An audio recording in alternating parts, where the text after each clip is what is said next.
Ladies and gentlemen, welcome back to the Izzowned by Dantonio podcast. My name is Mike. Today is December 30th, 2017. This will be the last podcast of 2017. It's been a great year here, and I'm live from Tampa, Florida, where it is a balmy 65 degrees, because I know how warm it is back home with with with wind chills in the minuses, which is amazing. So let's get into this with the Sparty news. All right, women's basketball takes a back seat to football, who defeated Wazoo 42-17 in a dominant performance, um, a Mark Dantonio performance, to say the least. They dominated that game from the second quarter on. It was all Michigan State. Men's basketball yesterday defeated Cleveland State 111-61. Yeah, just a dominant performance. They shot 65% from the field. Nick Ward 8 for 9 from the field. He's been shooting the lights out of the ball lately from the field. I think he's missed 2 shots in 4 games or something insane. But he was 8 for 9 from the field. Miles Bridges had a big first half. So very good game there. I mean, it doesn't mean much. Unlike some other people I know, I'm not going to talk about games that don't matter. But we will get into Big Ten basketball as it starts next week, or really gets into it next week. So let's keep moving on. Reaction to the Holiday Bowl victory. Michigan State defeated Washington State 42-17 in a completely dominant performance on both sides of the football. You look at the stats. Brian Lewerke, he didn't have the best statistical game he had this year. But I'm going to tell you this right now. This was his best game I've seen him play all year long. And it starts with him being able to run the football. His ability to get out of the pocket and run the ball. And they were using him in a spread style of offense, getting him out of the pocket, running speed options and read options. Dantonio hasn't done that ever. He's been just strictly pro, stubborn style of offense. And I was impressed by Dave Warner, the offensive coordinator, and Mark Dantonio to change, because you have a quarterback that can do a lot. And his ability to get out of the pocket and run, his ability to throw on the run, and his ability to just make plays. And you saw that second touchdown wide open to Felton Davis was because the defense was trying to stop Lewerke from running. He had just got a 15-yard first down run, and then they did the same play on a fake and just left him wide open. This offense is scary coming into next year. Their ability to just switch from a pro style to a spread style of offense from one play to the other is it's amazing. It really is. And I don't think I've seen an offense like this ever from any college football team, really. So this is an impressive win. The defense played impeccably well. They did a great job against the air raid. I know Tyler Helinski completed 70% of his passes, but they were all 4 or 5 yard dink and dunk passes, and that was big. And I understand Luke Falk did not play in that game, and maybe he would have challenged Michigan State a little bit more through the air than Tyler Helinski. But Tyler Helinski is not a bad quarterback. He's not a bad quarterback at all, and they did a good job against that. The defense played well. They got off the field on third downs, which was good. They got a couple turnovers, one big in the second half on the fumble. That was huge. And really, this team really showed some heart, You could tell they felt disrespected about not being put in a better bowl. That doesn't really matter much to most people, but I think it was incredibly important the way they played today. So, big win for them. This is a springboard for next year. I'll talk about that later on, but just the offense just impressed me so much. Starting from Brian Lewerke, moving on. So let's move on. Brian Lewerke, Ryan Jackson, or Lamar Lewerke now. Now this comparison is not.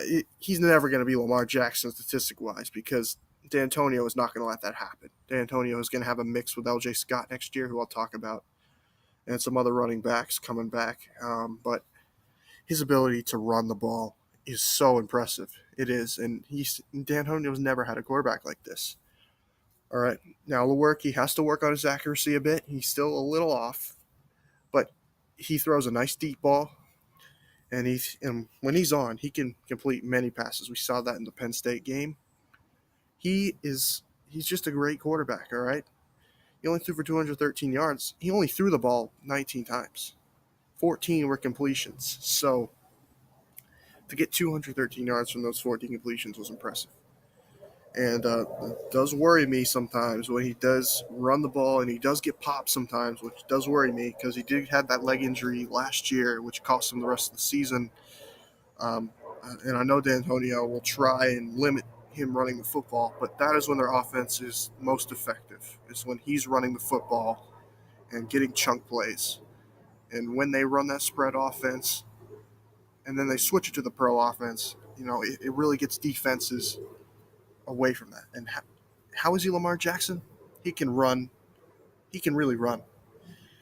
Now, is he going to rack up 1,000 yards rushing and 2,000 yards passing?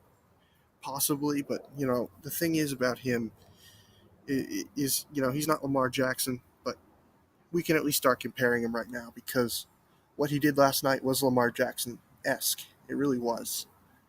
Um, Ran for over 100 yards, threw for over 200 yards. That's a Lamar Jackson performance right there. And other teams in the Big Ten better watch out because if they continue this style of offense, I don't know if any team is going to really stop them. We saw it in the Ohio State game. They went all pro. They did not go to that spread style of offense, and it hurt them. They were bad in that game. Nobody was getting open. They couldn't run the football. This really helps. It does, and you know he can really he can put up Lamar Jackson performances once in a while. Just his ability to run the ball, and he's got a really good arm. His arm talent is pretty dang good.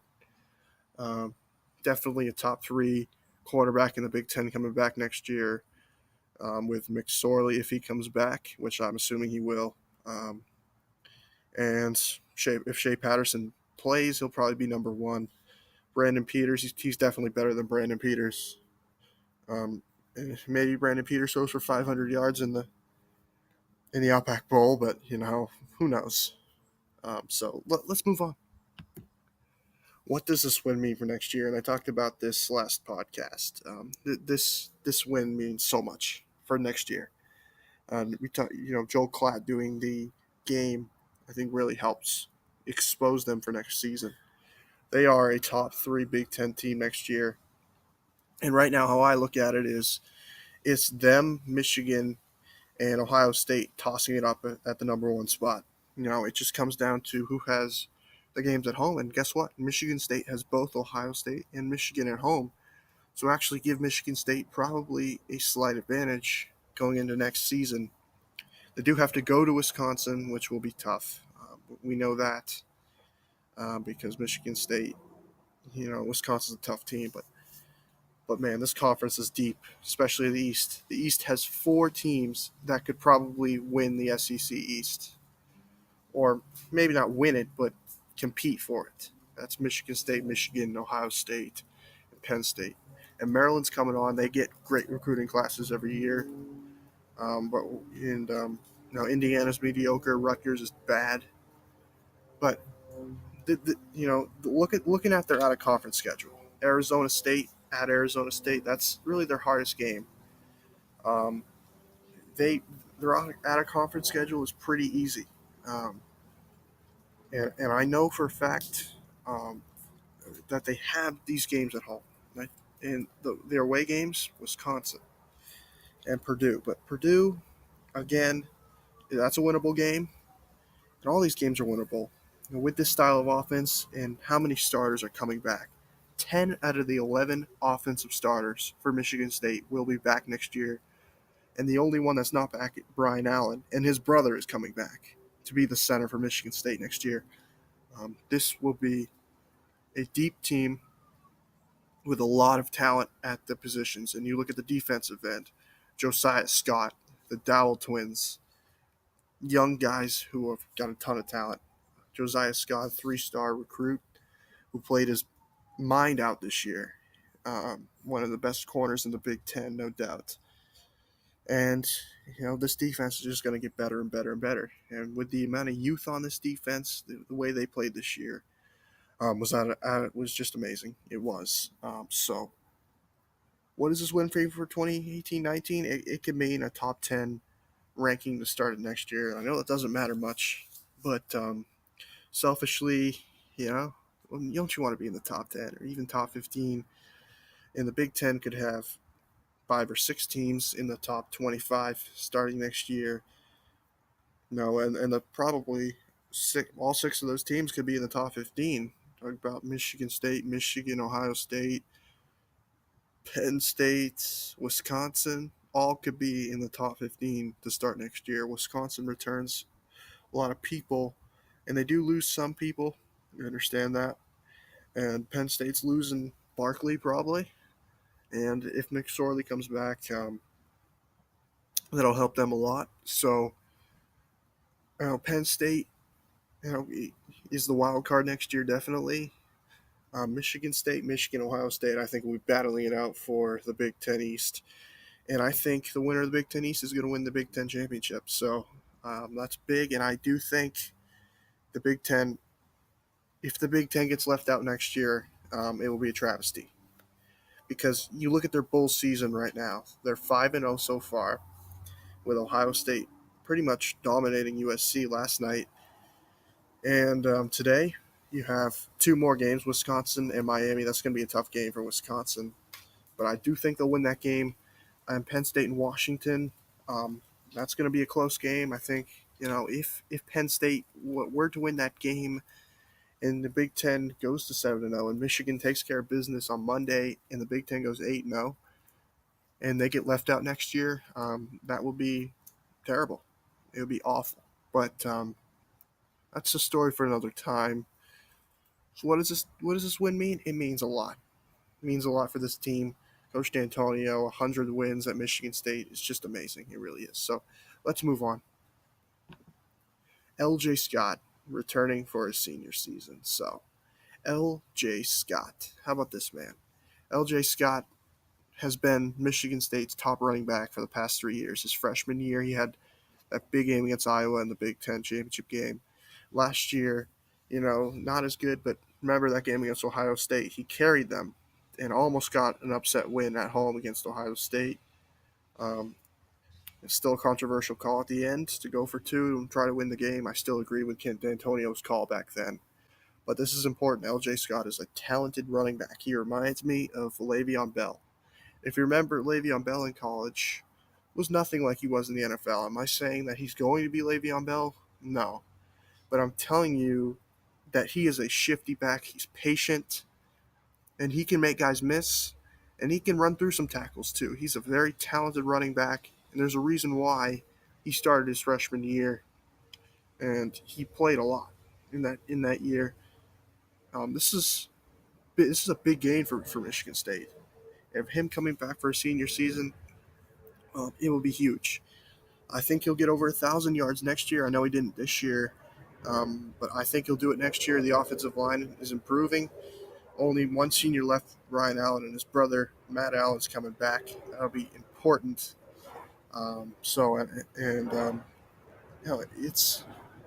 It's important that Michigan State gets these people back. These people that might leave. It's important that they get them back, and it just shows how Dantonio is able to keep these guys for 4 years. We saw Connor Cook and other guys, like Aaron Burbridge, guys like that. Just coming back for their senior seasons was important, and just keeping them is important. So L.J. Scott, very important for him to come back. So let's move on. Mark Dantonio's legacy at Michigan State. So Mark Dantonio has become a legend in my eyes. I think he'll have a statue in 20 years when he retires. He'll definitely get a statue unless something crazy comes out, which I doubt will happen. You saw how he handled the off-the-field issues last year. He handled it like a true gentleman. He kicked the guys off the team that did the bad things, the sexual assault allegations, kicked them off the team, and he handled it as well as any coach could handle it. There's no coach could have handled that better. And I think he really showed what kind of man he is when he kicked off some very important players coming in next year, some starters that were coming in next year that he got rid of, was important. So, and really, 6 10 win seasons at Michigan State is almost impossible, right? Nick Saban got 1 10 win season. This man is a legend here. This what he has done at Michigan State is unbelievable.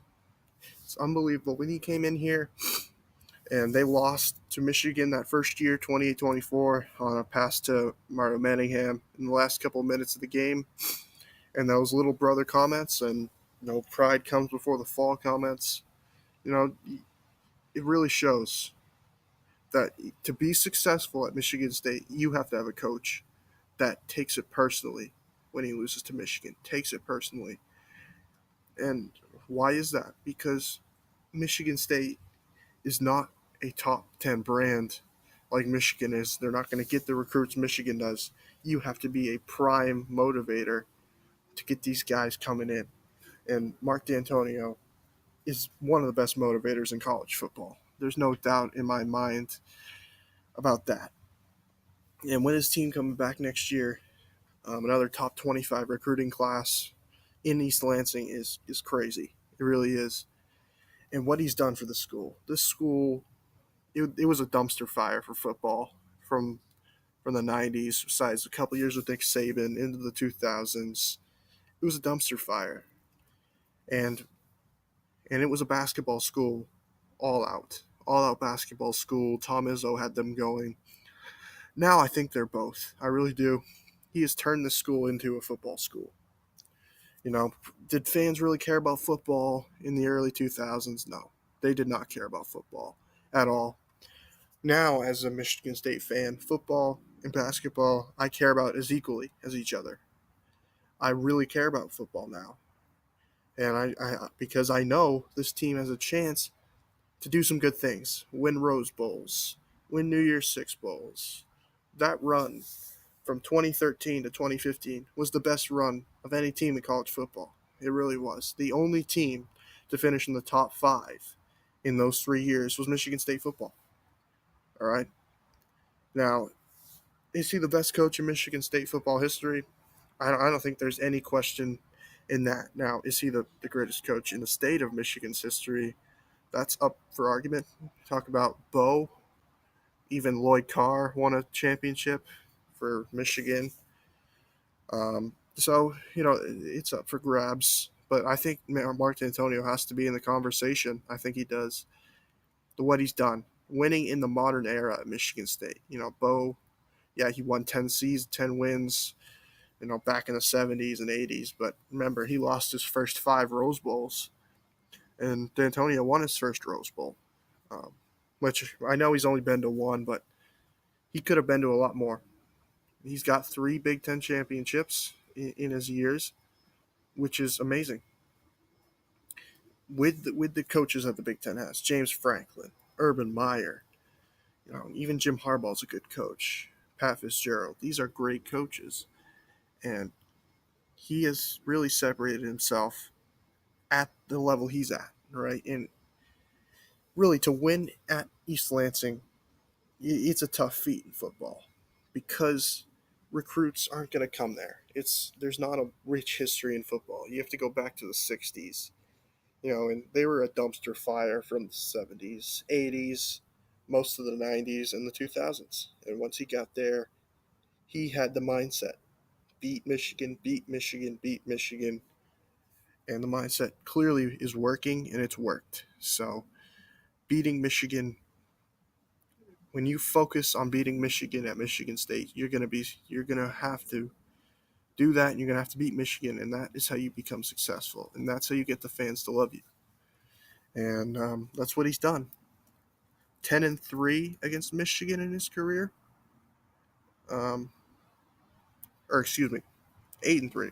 But his ability to win in Ann Arbor, silence those fans, win at home, almost beating Harbaugh 2 years ago.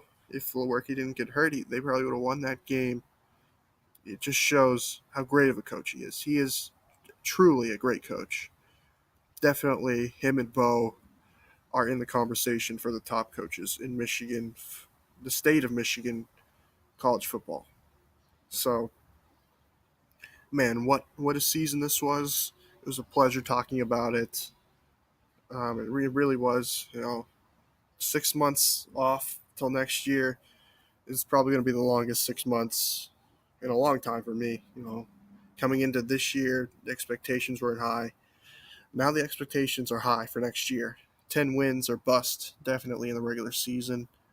With the schedule they have Ohio State at home, Michigan at home. They have to go to Penn State. That's going to be a tough game. It really is, but this is, if you win the toughest conference in college football, you should definitely get into the college football playoffs. So, um, we're going to talk a lot more about basketball in the next one. Thank everybody for watching, and yeah, we're going to talk a lot more about college basketball and Michigan State basketball and what they need to do in the Big Ten and how they've just been dominating competition the entire season, except for the Duke loss. And is it a one seed or bust? I'll talk about that next week, next Wednesday. Thank you everybody for watching the Izzowned by Dantonio podcast, and I will see you next Wednesday. Thank you for watching.